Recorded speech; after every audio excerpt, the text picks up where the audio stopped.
Hay quien pudiera besar tus labios si son de azúcar o son de hiel, que yo en mi mente llevo grabado el nombre bello de esa mujer.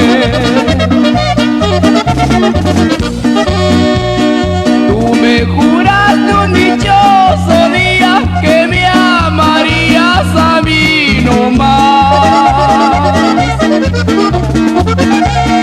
y me juraste sinceramente no separarnos nunca jamás.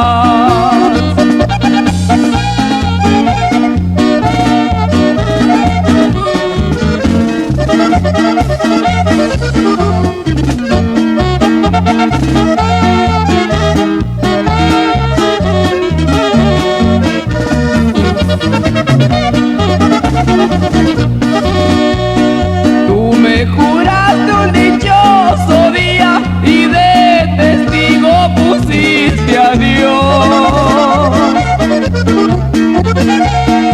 y me juraste sinceramente no separarnos nunca los dos.